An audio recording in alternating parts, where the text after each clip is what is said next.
Magandang buhay sa lahat. Good vibes muna tayo. Ito yung video ni Boss Toyo, courtesy of Boss Toyo Productions. At nagugulat siya dito nang bumisita siya kay Chavit Singson ay abot langit ang kanyang saya dahil dito. Panoorin natin ang video. 26 grams yung silver. Boss, this is handmade. Handmade. Handmade lang. Hindi mo nilipenta ito eh. Walang pala. Pero sa'yo, bibigyan ko. Oh. Wow. Grabe, yan ay 26 grams. Ang katumbas niyan sa peso ay 78,000 pesos yung nawakan niya na ginto. At hindi lang yan, meron ding silver minibar na binigay si Chavit Singson sa kanya. Ay naku, sana naman makadalaw din kay Gobernador Singson para naman na baka naman, di ba mga ka-art lover? Marami na akong narinig na tinulungan itong si Gobernador. Pati nga yung mga traffic aid, binigyan niya ng 150,000 noong nakarang buwan sa highway nang siya dumaan. Napakabait pala na tao ito, Chavit Singson. Ayun! Ayos, dalawa. May Ayos. silver ka na. May gold ka pa. Kailangan lagay mo nga sa museum yan, ha? Isa na ito sa mga Holy Grail. Kasi Ayan, ilalagay talaga yan ni Boss Toyo sa kanyang museum. Meron kasing museum si Boss Toyo. Sa kanyang shop ay pwede doon din.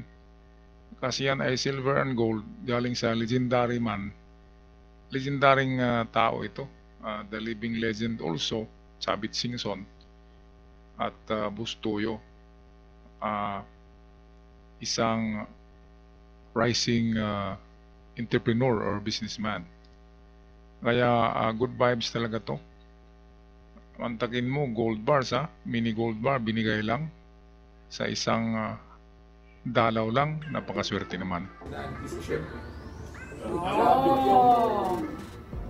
Makita ng gold bar. Opo. Gold bar. O ito, punta na sila ngayon sa depository ni Singson ng gold bars niya. Mini gold bars, nasa 1 kilo at merong mahigit 1 kilo na gold bars. Napanood ko na noon ang videong ito ni Chavit, pero iba yung kanyang bisita noon. At naipakita niya rin ang kanyang mga collections na mga gold bars. Meron nga palang minahan ng ginto si Chavit. Kung nagtaka kayo, mga ka-art lover, merong sariling minahan ng ginto si Chavit Singson. Kaya marami siyang gold bars.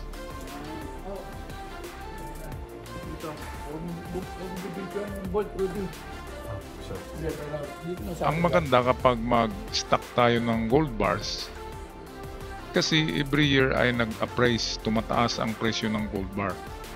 Kaya magandang gold bar ang bibilhin kaysa bibili ng mga gamit.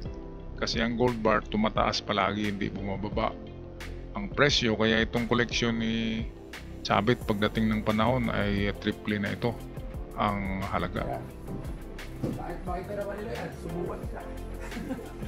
Itong pinasok nila ay parang gallery ni Singson to.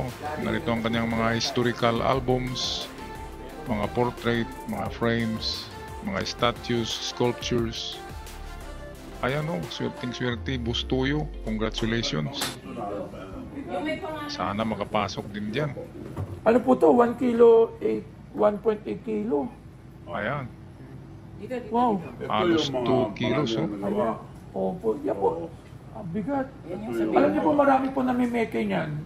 Totoo lang po, marami po namimeke. Sinasabi na ginto doon ni Chavit. Actually, maraming nagbibenta nito sa akin. Isang malaking gold pero taso. Yun nga po. Ito lang pala kalaki ang isang kilo. Cookies. Grabe. Grabe no? Yung refrigerator punong-puno ng gold bars. At next year ay 2 refrigerator na yan. Dumadami kasi ang koleksyon ni Chavit ng mga gold bars. Dahil sa kanyang sariling minahan, of course, kada taon ay meron silang matutunaw. Hindi lang kada taon, kada buwan. Bibilin mo yan? Sumama ako. Ang dami niya. Ano lang yan, display? Ganito lang yung totoong, ganito yung totoong, ano ha, Legit. legit na gold bar kasi marami po talaga namimake it. Ang ganda. Oo. Pero, panis Oh, sila pag dito. pumunta kami sa museum mo ha. Kailangan makita namin yan sa museum. Ay, opo, matis po. Dito naman ay dinala sila ni Chabit sa kanyang historical photos. At narito ang kakaibang display niya, ang kanyang barong Tagalog. Noong siya ay inambush, muntik na siyang mamatay dyan. Tinamaan yata siya ng 2 bala. Ayan siya nakahiga. At yung barong Tagalog, make that, ano bang tawag dyan? Yung nakalagay dyan na damit, barong Tagalog yata yan, ay may mga dugo pa yan at tutuyo na Kaya priceless, sabi ni Bustoyo, priceless ang display na yan. Ito, walang halaga to. Kumbaga, sobrang priceless na. Grabe yan. Kumbaga, pakahit nga sa'yo. Akala ko tatanungin mo siguro. Priceless nga. Gusto sana ni Bustoyo bilhin alam niya hindi kailangan ni Chabit ng pera. Principle of life, no? Para maging successful, kahit hindi naman to the... Dito, ito yung maganda. The principle of life ni Chabit Singson. Ang tanong ni Bustoyo kung ano. Atin pakinggan si Chabit. Credibility mo. Pag masira credibility mo, wala nang naniwala sa'yo. Kailangan isang salita lang. Lahat ng tao nagkakamali naman eh. Bakit nagkamali ka? Mali pala ako, sorry. Karamihan dito sa atin. Ayan, yan ang pinaka-importante talaga, ang credibility. Credible person ka dapat. Ayon kay Chabit, kung mawawala ang credibility, wala nang maniniwala sa'yo. Kaya magandang principles of life galing sa talagang isang successful na tao sa Pilipinas, Chabit Singson. Okay, so hanggang sa muli, maraming salamat mga ka-art lovers sa inyong pag-subscribe at panonood sa ating channel. Paalam!